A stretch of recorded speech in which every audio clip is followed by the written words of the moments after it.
Welcome to the fourth section of this series on how to understand the Bible. In today's section, we're going to be looking at the Bible as the source of our theology. This big word comes from two Greek words, theos, which means God, and logos, which is words. So I guess literally it's words about God. It's getting to know what God is all about. Perhaps we could say theology helps us to answer the big questions of life. Questions like, is there a God? And if there is, what kind of a God? Can he be trusted? Would I be happy to spend eternity in his presence? And then from our end, what would be the appropriate way for humans to respond as they approach God? It's kind of really very much a big picture view of the character and identity of God and our identity as his people. And it grows out of the tool that we gave the very first day. What's the picture of God that we see coming out of this passage of Scripture? And with theology, we're looking at more than just a single passage of Scripture. We're looking at Scripture as a whole. Something we need to say right up front. The Bible is not a book of systematic theology. There are books that you can get called systematic theology. And they've got a whole chapter. This is all about the doctrine of the Holy Spirit. Or there might be 2 or 3 chapters. And there's a whole chapter. This is all about the law of God. And there's another chapter. This is all about the nature of humans. And it pulls all it into one chapter. There's no place in the Bible where you get a chapter where it tells you all about God. Instead, it's spread all through the Bible. Some of it is you get these little glimpses as you go through, whether it's glimpses of the personality of God and starting to understand how he works with his people, or whether it's little glimpses of the story that is to come. It's scattered all the way through. And glimpses of what happens when people think that they can act as if God isn't there.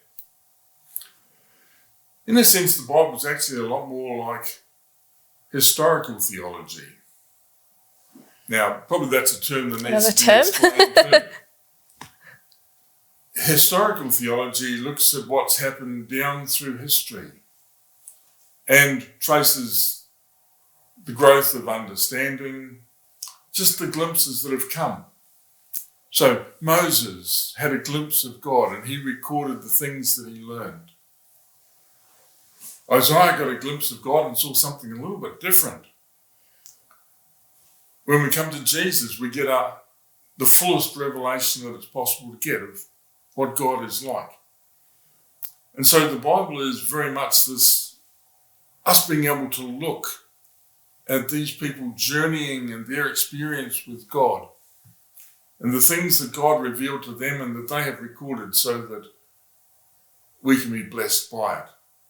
So when we're doing our theology, we're going to be drawing on the whole range of authors. Perhaps we ought to talk about our method. What are we going to do? And then we're going to pick a doctrine and we're going to play with it and see what we can learn. That could be interesting. It could be.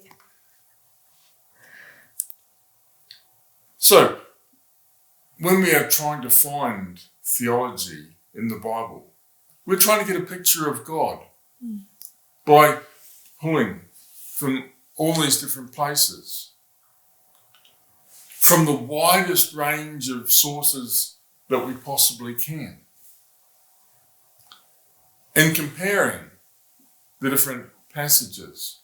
And within that, looking at in each one, what is the picture of God? We're looking at the specific context of, because sometimes the people to whom this was given and the reason it was given are really important in our understanding of what this contributes to their wider body of knowledge on this topic. And there are times when a parent will tell a child, look, you're doing really well. Mm-hmm. There's other times that they have to tap them somewhere and say that wasn't the right thing to do. And each gives a picture of the parent. Mm. And if we focus just on the praise and we forgot the times that there had to be a little tap somewhere, then we would get a distorted picture. Mm. And that's a danger when we select the verses that fit with where we want to go. And we ignore the ones that don't fit with our pattern. Having got all this data, there's some other things that we can explore, things that are interesting. Like, what do some of these words mean? Mm. Well, what do you do when there's a word you don't know what it means? Depends what language it's in, but typically you start with a dictionary. That's the easiest place. Okay, so we start with a dictionary. Mm-hmm. And the other thing we can do, we can say, where else has this word been used? And see it in a range of contexts and get some more of the nuances that are part of... Particularly as a translation tool, because some of these words, we get a fuller understanding of what the original intent of this word was by looking at all the different meanings and contexts it's used in. So we're going to introduce you to a simple tool today that you can use to get a little bit deeper. It actually can have Bible dictionaries. And it helps you to actually, without knowing the original language, to be able to compare and delve into it. So we're going to come to that just a little bit further in. The other thing we need to recognise as we are looking at the Bible, that each of us is coming on a different journey. We're like the 6 blind men of Hindustan who went to see an elephant. One of them got hold of the trunk and decided that an elephant is like a hose. Another one got hold of the tusk and said, no, you can't possibly. An elephant is like a spear. Another one had got hold of the ear and was sure, absolutely positively sure, that an elephant was like a fan. Another had got his arms around a leg and decided that an elephant had to be like a tree. One was by the side and he thought an elephant was like a wall. And the bloke down the back had got hold of the tail. And he thought an elephant is like a rope. And they had no small falling out. Each one sure that he was right. And each one was partly right. But it was only when they worked collectively that they got the true sense of what an elephant is like. And each of these is coming to and getting, none of the pictures that they're getting are wrong.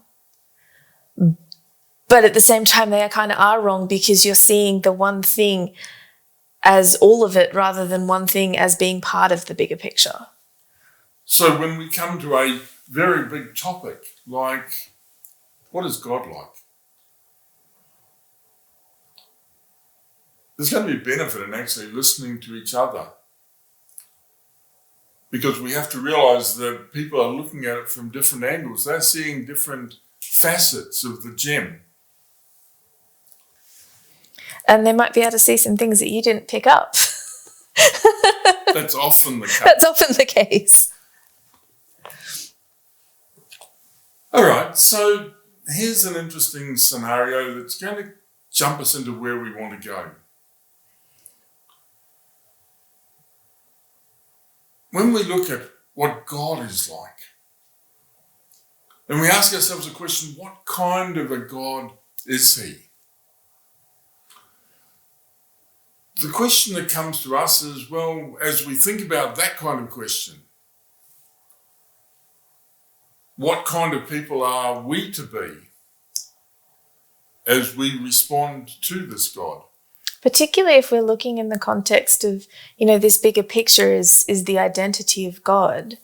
then that response really needs to be rooted in our identity, in his identity. There's a link there that really has to be a strong one. So how God sees us is going to affect the way that we see ourselves and our identity. So let's let that take us to perhaps an exploration of part of theology. What does it mean to be church? And maybe that's a relevant question to be asking. That's a relevant question to explore at this time when we can't go to church. It's sort of asking us to come back to rethink and actually examine some of what we just kind of don't pay a lot of attention to. Like if we're just sort of turning up each week, there's no real impetus to be stopping and re-examining what this means. But right now we maybe have an opportunity. To stop and to say, what does it mean to be church? Mm-hmm. What is church?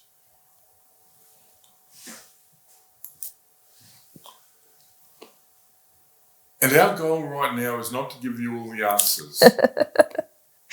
For one very good reason. We don't have all the answers. But we've had a lot of fun this week exploring this one. And what we'd like you to share with us is the process that we have been going through, we are going through, and are going to continue to go through, because there's some fascinating things to be seen here. So join us on a journey into, maybe rather than talking about theology, exploring the theology of what does it mean to be church. At this point, I'd like to introduce you to one of the tools that we are using.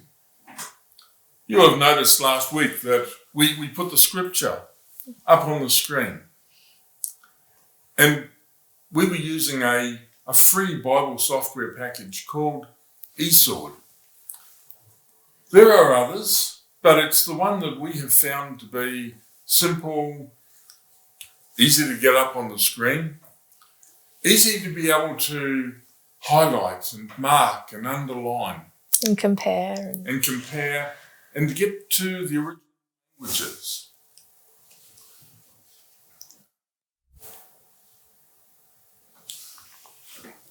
So here we are, we're in Acts.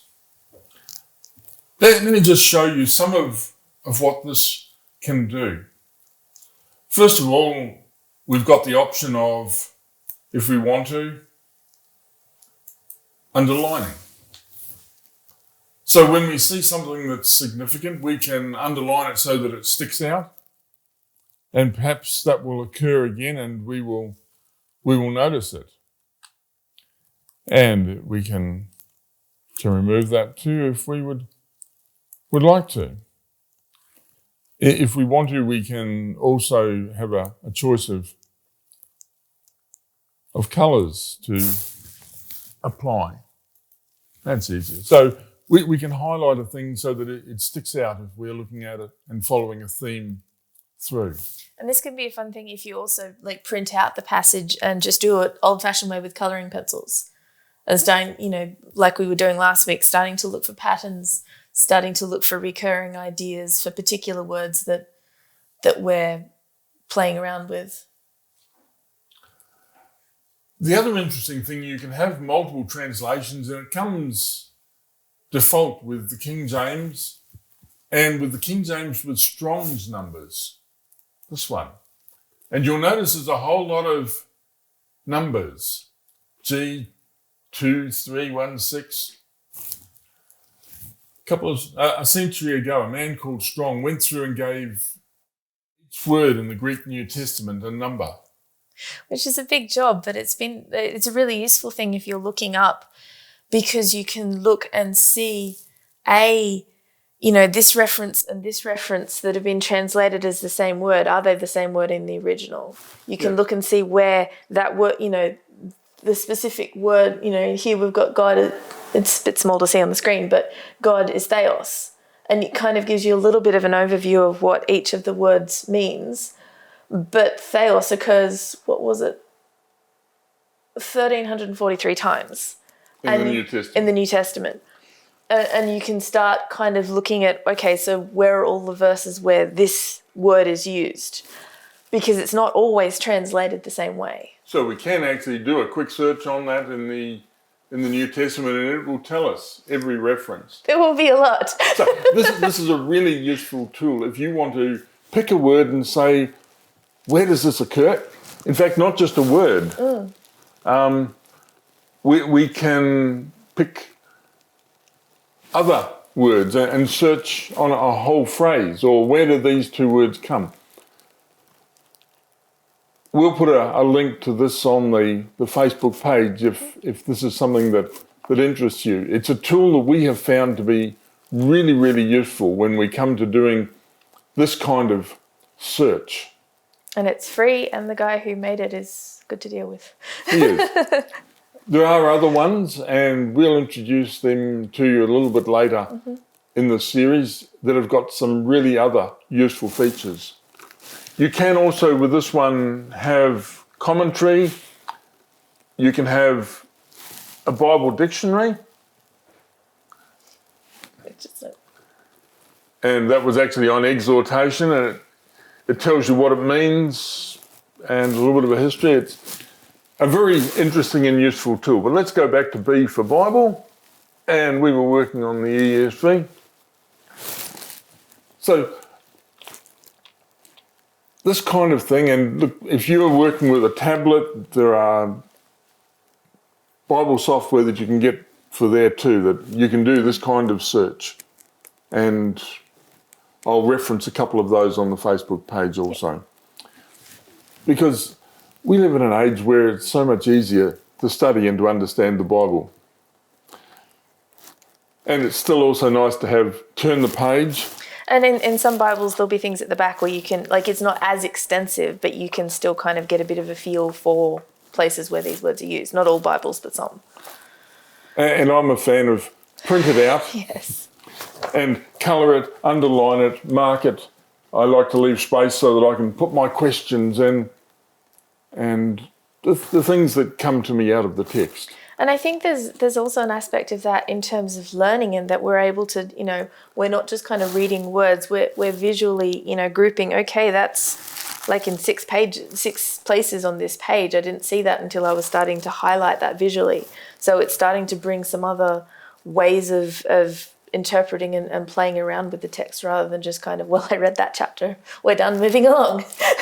And it really does slow you down in the best kind of a sense, so that you're actually engaging with it and thinking about it. And what I've discovered is I begin to notice patterns. And we talked about patterns last week, didn't we? I begin to notice patterns much quicker when I'm colouring. And I've got a particular colour that I use when it talks about Jesus. I've got a colour I use when it talks about the gospel. I've got a colour that I use for the second coming. I've got a colour for the Holy Spirit. You get the idea. You can also do it conceptually. Like, there's some passages I've gone through and coloured, this is an action. So, go and do something.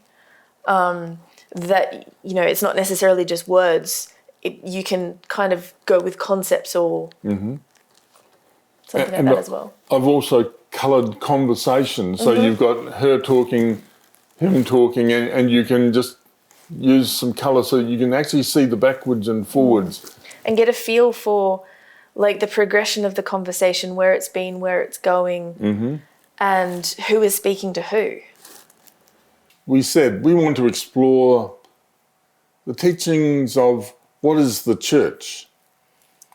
I wonder what words we might search and explore if we wanted to understand the church. Well, I think the most obvious place to start is church. And that will get half of them. Yeah. The other half, you have to search for churches. So we did that. And there's more than 100 of them where the Bible talks about church. And some of it is even, like, we expect it kind of from Acts on, but we have 2 references to church in Matthew, which is, that Jesus is referring to church. So we often kind of think that it starts in Acts, but no, there's sort of little seeds of it in... The two in Matthew. There's one where Jesus and Peter are having a conversation, and Jesus said, well, look, you're Peter, you're the rock, and on this rock I'm going to build my church.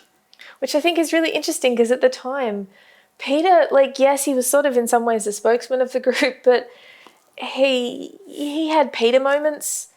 he sometimes he'd remove his foot to put the other one in his mouth.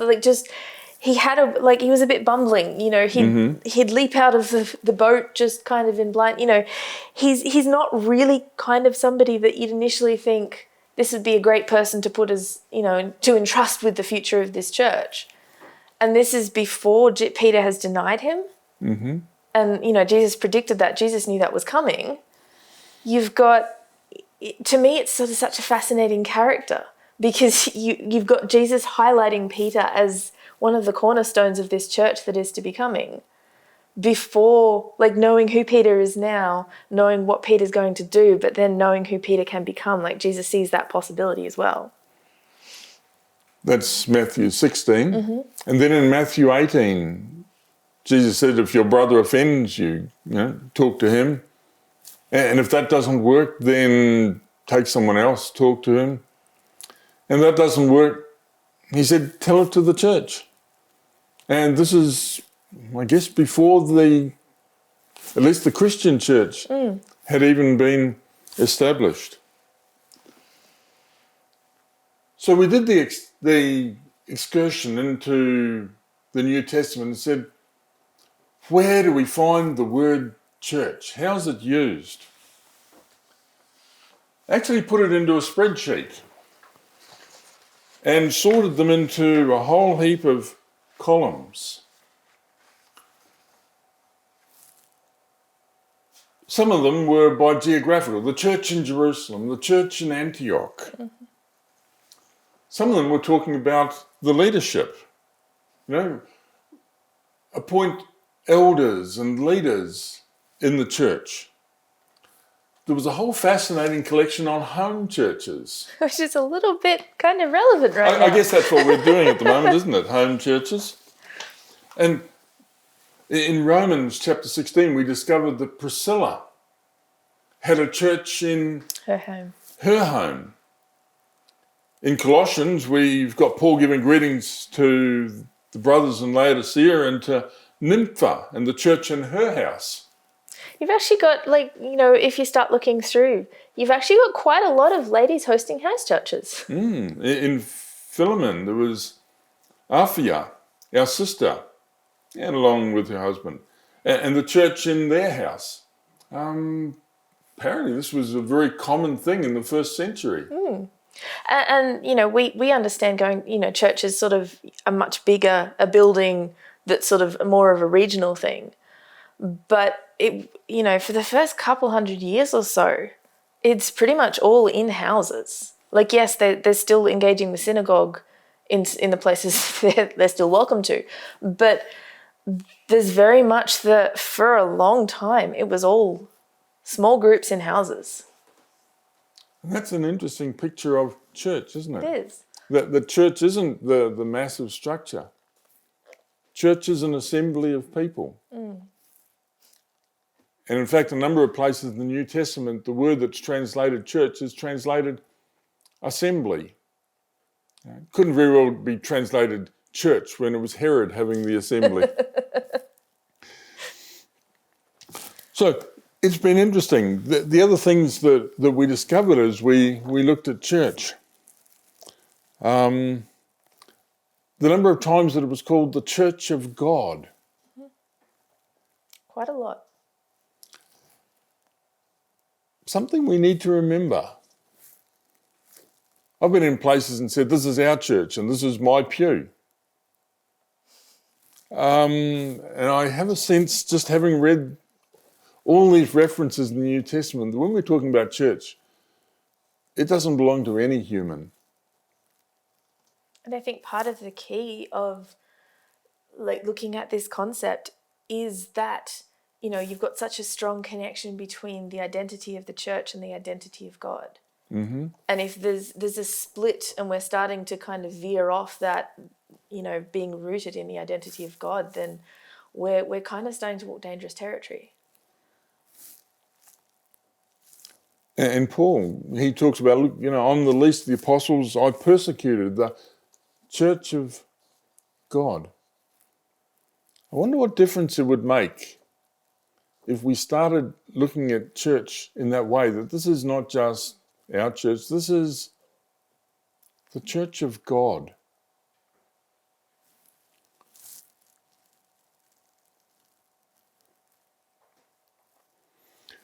Another heading that had a whole lot of references under it was that the church had Christ as its head.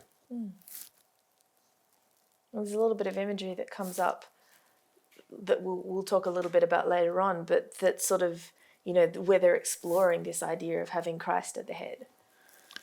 Well, when you have a head, the head is part of what? A body. There's sort of an implication there.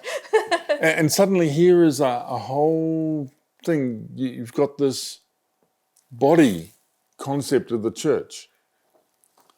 That the whole idea of spiritual gifts, we are not all the same. Mm-hmm. We're all different. And again, the exploring the spiritual gifts isn't something you would typically class under, the church category. But realistically, it has to be part of the discussion because it's what it looks like to be the people of God. And that's what we want to know. As head of the church, it also uses the imagery of a family. Mm-hmm. And how Christ loved the church and gave himself for it. And it's got practical implications for modern families. And I think as we're starting to, particularly making something like a spreadsheet like this, where we're going, okay, here are all the verses, this one kind of deals with this, and starting to kind of get a visual mapping of how the verses are used, I think starts to set some foundations and give us some clues to move onwards. One of the really interesting ones, and I'm going to throw it up on the screen, was in Ephesians chapter 3 and verse 10. Because here it talks about the whole purpose of the church.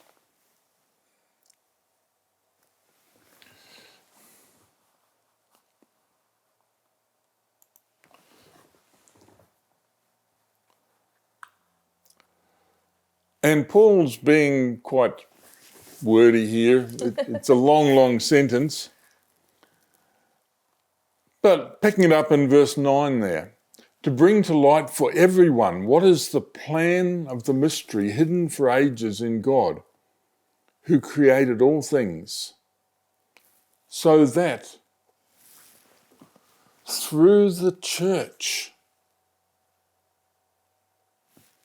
the manifold wisdom of God might be made known to the rulers and authorities in the heavenly places. I want you to notice that phrase there. That phrase, through the church. God has a purpose for the church. And I think we've got a really clear understanding of, we've been looking at the Bible as playing this role, that of being an account of the revelation of God. That, God is revealing himself, and this is an account that, starts sending us in the right places. You've also got references in multiple places of nature being an account of. So God's got multiple books. It's got multiple books. But here we're kind of starting to get the idea that the church itself is supposed to be a revelation of God within the world. And that is big. Because it doesn't do a very good job sometimes. And it's a big call. If you look at what we learn about God revealing himself in history, and that we are in that place of being the revelation of God to the world as where we're living in, that's kind of a daunting, but also I think inspiring challenge that kind of focuses, it's not so much on, us getting it right, or us, it's not about power, or it's about the character of God and how we are revealing that. And that's God's intention, that the church will reveal his character to the world. It's interesting, in Revelation chapter 1, it begins, the revelation of Jesus Christ, which God gave him. You're looking it up? I'm looking it up. All right. I like looking things up. Let's go to it, and we can show you how we go there. We go to Revelation chapter 1, and we want verse 1. You've been through this before. I've been here before. Isn't it interesting? It's called the revelation of Jesus Christ, which God gave him. So here was something God gave Jesus.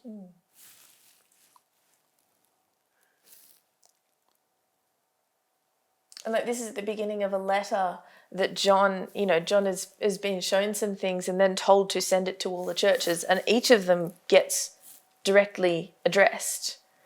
So here is a letter to some churches who are intended to be a revelation of God in their community.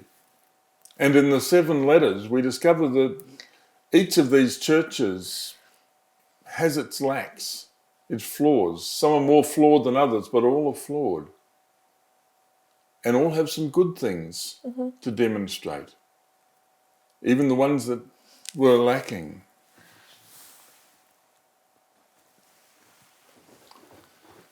So it was interesting. We did a big search and explored the word church and churches, just trying to understand, what does it mean to be church? But I wonder, are there other words that we should have searched on?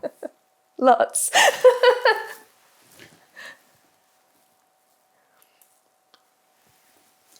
How many times does the New Testament talk about the people of God as the children of God? Quite a lot. Quite a lot. And again, it comes back to, us and our identity being rooted in God. That, this imagery of a father and his children is a fairly strong imagery. And there's a lot of implications it makes about that relationship. And has the pecking order very plain. But it's also a very warm. Yeah. It's like an ideal family. I guess some of our viewers are going to say, if God is like my dad, I don't.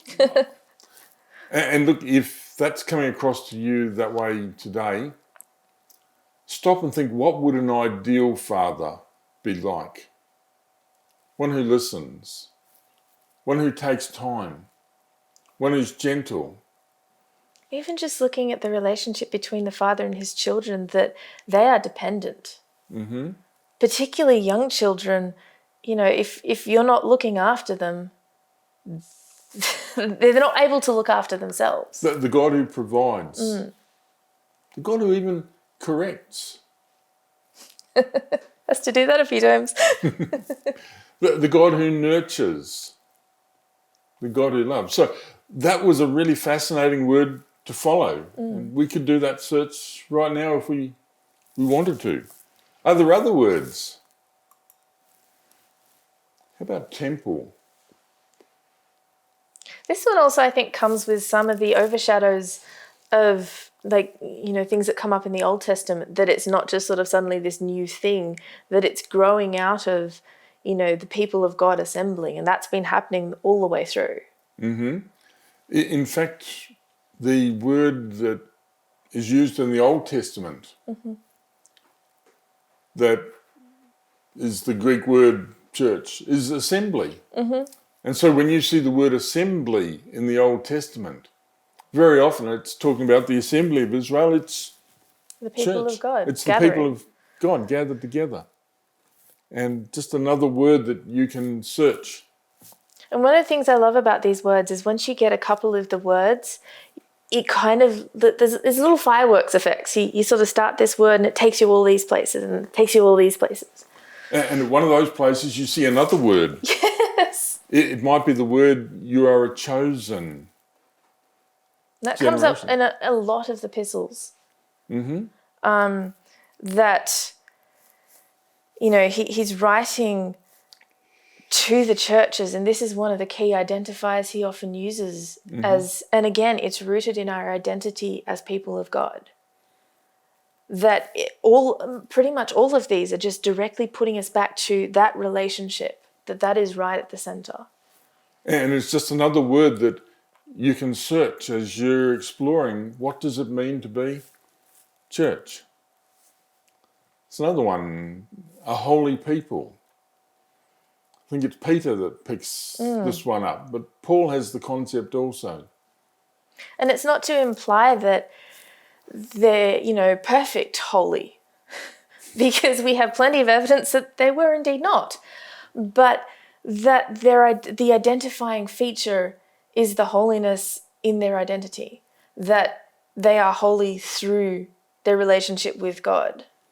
And I think that's a theme that, as Paul starts talking a lot more about grace, because it's something I think he had a really, really strong personal understanding of. He had needed a lot of it. He had needed a lot. But having that understanding of, that guilt was gone, that his identity was not the one who did all those things. His identity was a chosen holy person, holy child of God, basically. It's not what he had been, but it's where God wanted him to go. We have Paul beginning his letter to the church in Corinth, to the saints in Corinth. And if you've read Corinthians, you'll realise that he had to deal with multiple problems. It's not a church that you would want to put your hand up and say, I'd like to be the pastor of Corinth. And yet here he calls them saints. And I think he deals with them rather patiently, really. And you've got, again, this revelation of God's character in the way that he is working with these churches. And that's what we're looking for, is what is God like? One that came up really, I guess it shouldn't have been a surprise, was the disciples of the Lord. So that expression, not just the disciples of the Lord. And we sort of start with the understanding of, the 12 or the 11 at that point, and in the beginning of Acts they make it the 12 again. But there's a lot of references that kind of indicate that the 12 isn't what they mean. Yeah, in chapter 6, the disciples were increasing in number, so much that some people were getting neglected. A little bit further down, some priests joined to the number of the disciples. Paul, when he gets up to Damascus and is converted, it's the disciples who, and obviously disciples is what makes up a church. And you've got the commission that at the end of Matthew, go and make disciples. That's what they were told to do. Mm-hmm.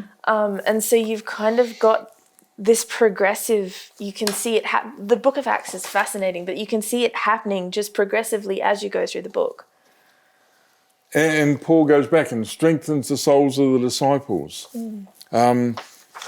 Just multiple pages of, it's worth a search if we're wanting to learn about church, it's another word that we can go to. And here's another one, and this one had never occurred to me. And it's probably the most references we've got. It is. There's 4 and a bit pages of text there, just of verses. Yeah. The saying spread among the brothers. In those days, Peter stood up among the brothers, Acts chapter 2. When the brothers learned this, they brought him down to Caesarea and sent him off to Tarsus. Next day he arose and went with them, and some of the brothers from Joppa. On and on and on. The unbelieving Jews stirred up the Gentiles and poisoned their minds against the brothers. And the more that you begin to search on a phrase, the more new phrases continue to pop up. And I think it's also interesting that, there is no one term.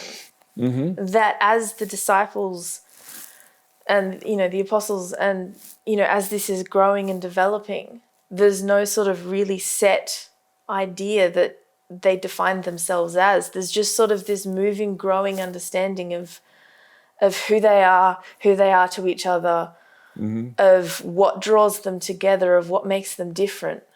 And I wonder what it means to be brothers. And I'm taking brothers as a gender-neutral term, folks.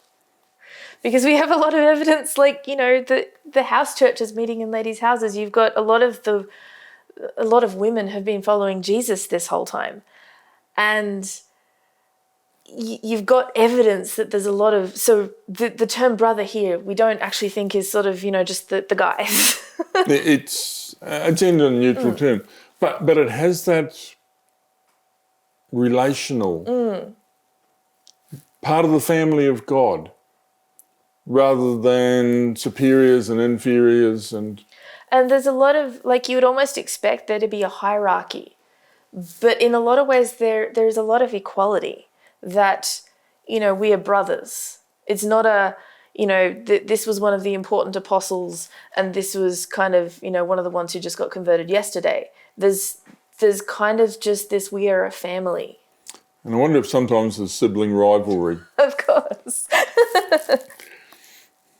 And I think some of the pictures that we get of the church in Acts and the little glimpses we can get reading between the lines in some of the epistles is actually very encouraging, because none of those churches were perfect either. Like, they had issues that needed dealing with. And none of our churches are perfect either.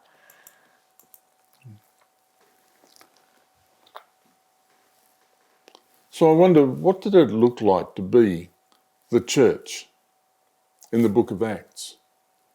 We've got, like, a few places where we've got some really clear images coming through, but, like, Acts kind of has all these little status updates as you go. Okay, so Acts is almost like Facebook. A little bit.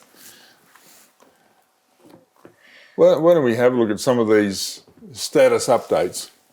I think kind of at the first place we find them, which is, I think, something we often skip over a little bit. We mentally start Acts at Pentecost. But you have this period of time beforehand in Acts 1 where, there's a little bit of a prologue. Is it a prologue? Where they're just kind of summarizing a little bit of the last few days of Jesus on earth. And Jesus said, on one occasion in verse 4, while he was eating with them, he gave them this command: do not leave Jerusalem, but wait for the gift my Father promised. And so you've got this time of being together, of waiting. And that might be a slightly relevant concept to where we're at right now. That there's, a time of waiting and growing, that, they're talking to each other, they're strengthening each other, they're praying together, but they're kind of waiting to see what God's going to do. And I wonder what God is going to do. Are things going to go back to normal? Or are we going to take this waiting time to actually explore, what does it mean to be church? I kind of feel like there's also that this isn't just kind of on pause, that there is a really important growing aspect within this time. Because, it's been only, 40 or 50 days or so? 50 days. 50 days since, everything went wrong, a horrible weekend, an amazing weekend. There's a lot of transitioning that are still going through. They're processing. They're going back, thinking through the words, the experiences, kind of starting to retranslate some of that based on what they understand now. You've got very much, it's not just a static waiting, just kind of sitting around twiddling their thumbs. There's an active growing and getting them ready to be sent out. And it's interesting that Paul, when he was converted, he also went out into the desert for a couple of years and had some of that waiting, that reflective time where he could grow. Even, at the beginning of Jesus's ministry, he took time out in the world. There's this period of holding back and waiting that seems to precede these absolutely effective ministries. effective ministry that just kind of just spreads. That, it's never just from you just kind of go. There's sort of a holding back, a growing, a drawing, a building. And from that grows, and particularly here, this is just spreading incredibly fast. So could God be giving us some enforced waiting right now? Potentially. And I think we need to be starting to think about some of the implications of what could come next. Because if we're just thinking about, what are we going back to? Like, I can't wait till we can, go back and sit in our favorite pew again. That, if we're starting to think that might God actually be doing something and preparing for something here, it starts to set the tone for some really deep conversations that I think it's maybe worth starting to have. So let's think some more about what it was like to be church in those days. Mm-hmm. We've talked about the pre-Pentecost. The pre-Pentecost. But Pentecost did show up. with quite a spectacle. And at the end of it, there were a lot of people who responded to Peter's invitation. And they had also had time to reflect on what they had done. And a lot of the audience he's talking to here, they will have known what was going on. Mm-hmm. Like, maybe they weren't, front row seats like the disciples were, but they will have, news gets round. For yes, they didn't have the sort of social media stuff getting around the world in 10 minutes kind of thing that we have now, but news spreads. A lot of these people, Jesus will have come through their town, or they will have heard the stories, or they will have been in Jerusalem when, that weekend went down. And you've got Peter standing up and talking to a bunch of people who already have a context here. And they add to their number that day about 3,000. In a day. In a day. One day. And we don't have church buildings. We're not quite sure how they did it, but what we do know is that they were engaged. And you kind of almost, there's a bit of a scrambling to figure out how we make this work. Mm-hmm. But I think particularly that small passage right at the end of Acts from we've got those who accepted his message were baptized, and about 3,000 were added to their number that day. Like, even just the logistics of baptizing 3,000 people in a day. I think the disciples might have slept well. I think so.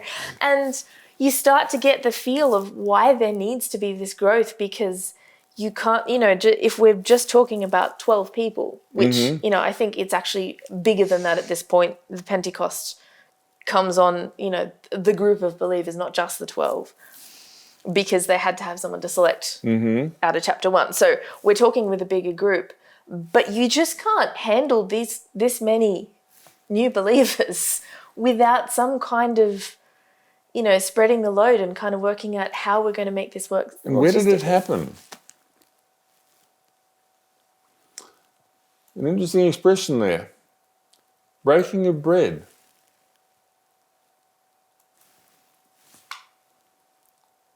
Fellowship. Where did it happen? It's a bit of a thing. We've also got prayer. Okay, and prayer? What else? You've got devoting themselves to Well, I guess to the apostles' teaching. that's just such an important word, isn't it? It really is. Like, it's not just sort of, they spent time sitting around reading it. There's devotion. And I think one of the things that often comes when you've got this big, new, exciting movement is that you're diving in. Mm-hmm. You're not just kind of going, well, I read a couple of chapters, that'll be good. You're going, give me more, give me more. Like, the more you dig, the more you want. And we also have the apostles teaching. Which I think in itself is a little bit of, 50, 60 days ago, they were sitting huddling in an upper room, scared for their lives, wondering if they were going to be next. And here they are.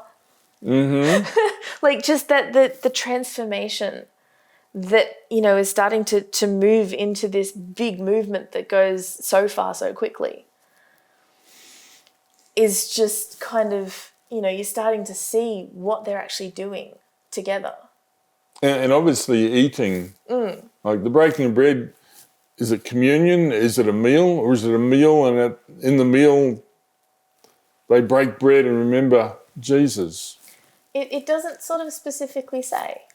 And I don't necessarily think that it's a key important thing we need to know, because it could even just be like, we've been talking for a few hours, we probably should eat, so let's sit down at the dinner table.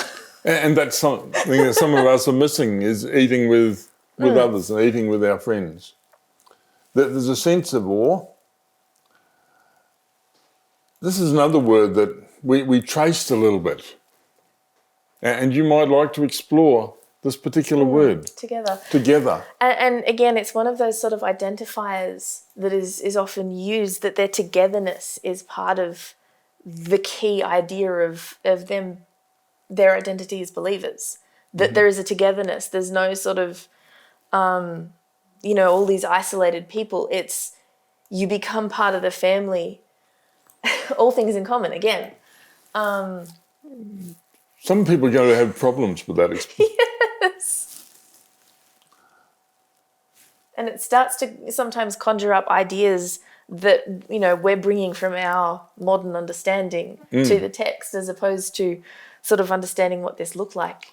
There are modern distortions of the teachings of Jesus. We see them selling their possessions, and day by day, here they are attending the temple. Every day. Together. Let's just highlight some of these. Again, they're breaking bread in their homes. They're receiving their food with glad and generous hearts. And I'm wondering what picture of God they gave to their community as they lived like this. Well, praising God and having favour with all the people kind of indicates that it was a good one. Okay, so here are people not doing church, but being church. And it's not, some isolated incident. It's, right within their community, within their neighbours. Mm-hmm. And perhaps we can't pass that one by either. Yes. And the Lord added to their number day by day. And I think there's a couple of key areas here. Like, you've got this, that it's every single day it's growing. It's just sort of this, it's incredibly infectious, really. It's more contagious than... Yes. But the other aspect that we have here is that it's the Lord adding to their number. That it's not necessarily that they're going out and being the most amazing apostles ever, but that you've kind of got this partnership. And they are being a picture of God in their world. Chapter 4 had it also. I think it's a bit further down the chapter though. It is. Down at the bottom. Just let me find it.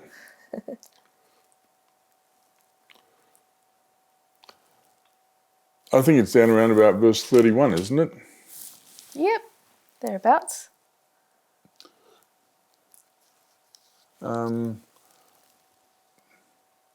They were all filled with the Holy Spirit.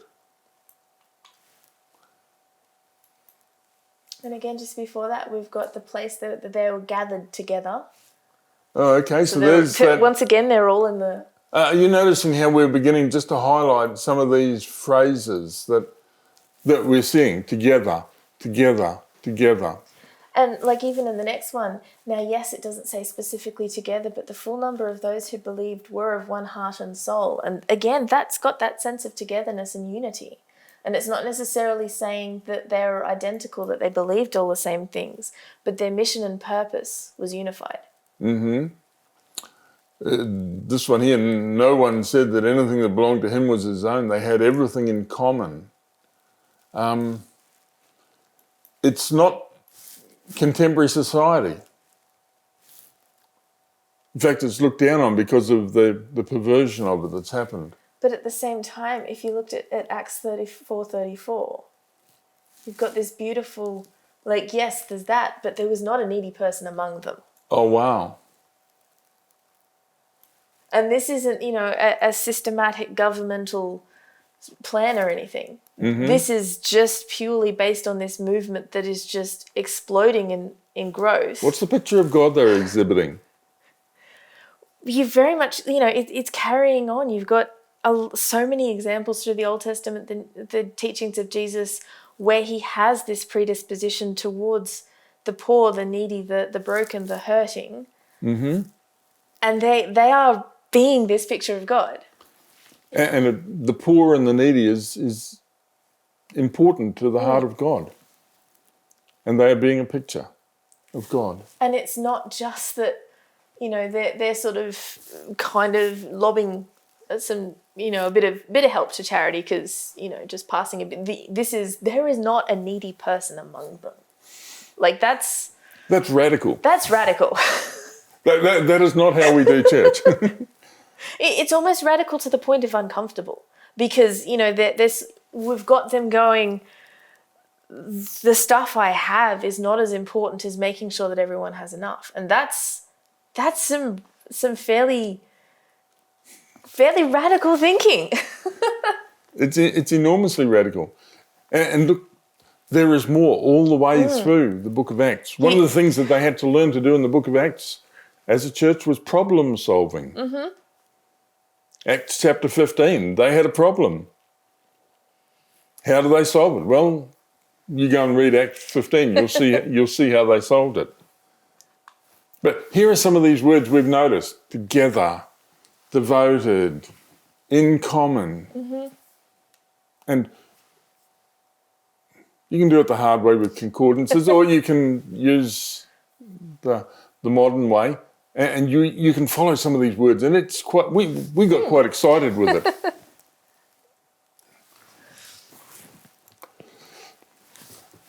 There were more words that we found. We found they were often called the believers. Mm-hmm. The believers. Another core part, that they had something, a belief in common, particularly a belief that Jesus was Lord. Mm. And, it's kind of like this is what one of their key unifying features is that they believe. It's not that they've done something else, it's just purely belief. And then we found this one, the bride.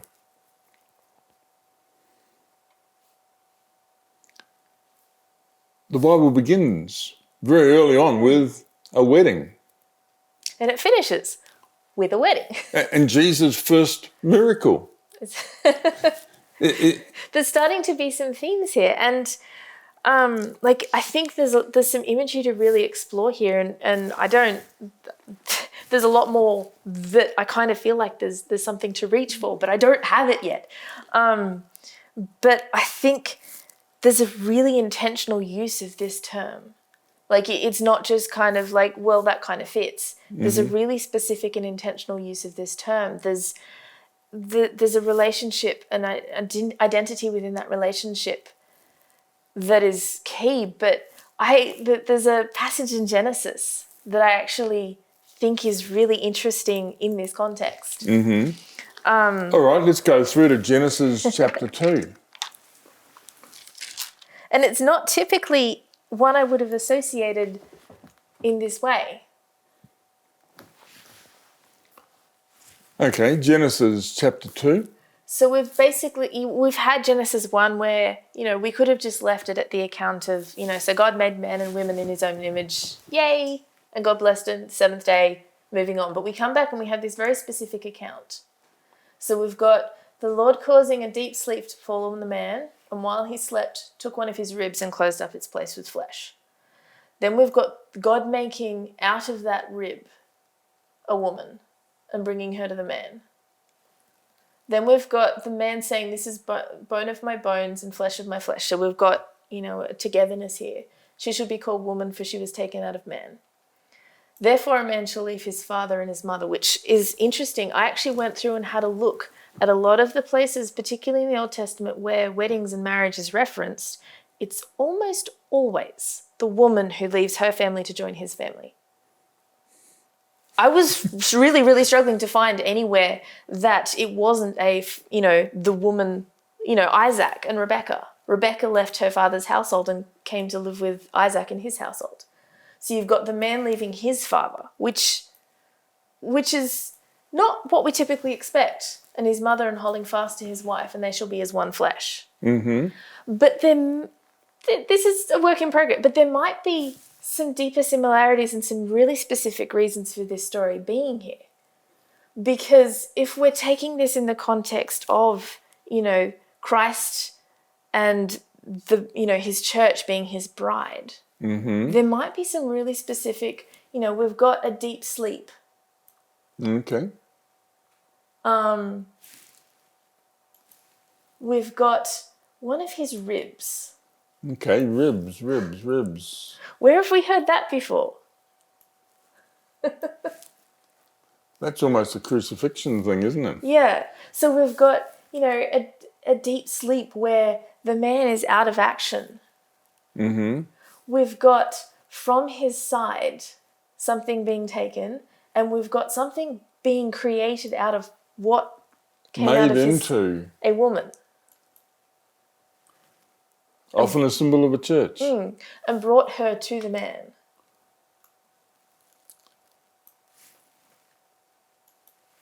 Now you've then got, the man said, this is bone of my bones and flesh of my flesh. There is this joining, that they are irrevocably connected. Mm-hmm. She shall be called woman because she was taken out of man. Her identity is based on where she came from and who she is, who she grew out of. And then we've got the man leaving his father. He left his father's house to come, and we'll leave it again to come. Well, what do you reckon? Is there something in the insight that Annali thinks she's seeing in this passage?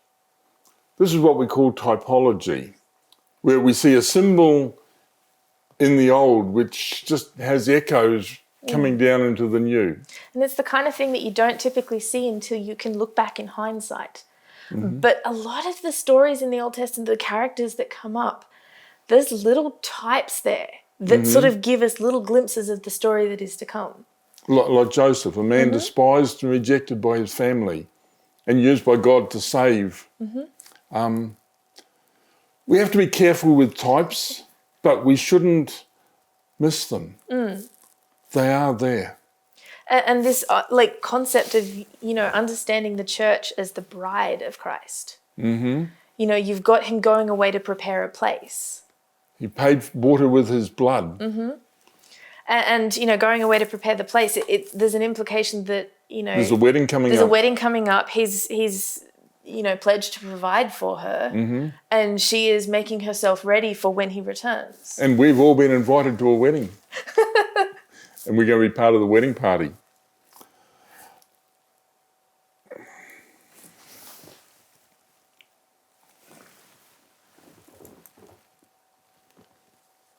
So it's all about relationships. In the end, church is going to be about relationships. And as we're studying this quarter on how to understand the Bible, perhaps we need to leave our topic today with this question: are we a people of the book, or are we a people of the one the book points to? Because we've kind of, it's again referring back to one of those passages we keep coming back to a little bit, where Jesus is reproaching the Pharisees that you're searching this book because you think that in these words you have life, but you're not seeing who they're pointing to. And one of the dangers that we can really come up against if we're people of the book is that we can use passages to say nearly anything we want. And to be hurtful. And to be hurtful, to distort the message into ways that it should never have been taken. But if we're people of the one the book points to, there's a lot less wiggle room on that. it holds it to a standard. It keeps it accountable to that relationship. It's not just, this is a book that if we can find a passage that supports what we want to say, then the Bible says it, therefore it must be so. And I can dong you over the head with it. Yes. And there are lots of places in the Bible where things could be taken particularly out of context and used in very hurtful ways. But if we're holding ourselves to the standard of being people of the person, then that kind of just swings it in a whole different direction and it anchors it in that relationship. And I think that's what being church is all about. It's being a person of the one that the book points us to. Very much. You'll notice today we've used lots of different words. We've searched lots of different metaphors. And this is our takeaway for you today. Our tip, our tool for the week. That if you want to understand the Bible, we've talked about the picture of God. We've talked about context. We've talked about noticing the growing parallels and the patterns. What we've highlighted today is that there are many different words that we can look at when we're trying to understand the church. And given that so much of the Bible, and particularly even Jesus' teachings, is in stories, starting to explore some of these stories, some of these metaphors, some of the imagery, and seeing what grows out of that, exploring the words. There's kind of just this spreading, you're not just kind of, well, I read this passage. It's going, okay, so that's an interesting word to put there. Why is that word there? And we're starting to spread out and go through just digging a little bit deeper and a little bit deeper and a little bit deeper and seeing, where the patterns are. If there's places, for example, with the bride, we've got patterns of the metaphor. That, none of these tools are designed to be used in isolation. They're all kind of, they grow in and work together. So, take it. And as you're reading this week, look at the different metaphors that are being used. We're going to put some links up on our Facebook page, Working the Word. We'd welcome you to come there to get them. There'll be links to the eSword and some other Bible software. The documents that we've just assembled for our own benefit, we'll pop them up there. But please note, these are just starters. These are not sort of, here are all the resources you'll need. These are the kind of the little maps to start exploring. To say, here's some of what we found, but have we plumbed it? No. Is there more to find? But at the same time, I think one of the really important things is starting to have these discussions. It's not so much about being able to come up with definitive answers. It's about starting to ask questions and have discussions and really start exploring this relationship as who we are as people of God and what the implications for that in reality are. And we've had a lot of fun this week. We have. We've got a lot of joy. As the more we've dug, the more we've found there is to dig, and we dug that and we found there was more to dig. And we hope that this week you too will find that joy and that excitement. And we hope that we can all share that together, even as we're separated at this time. We wish you God's blessing for next week. And we'll be back next week with another episode of Working the Word.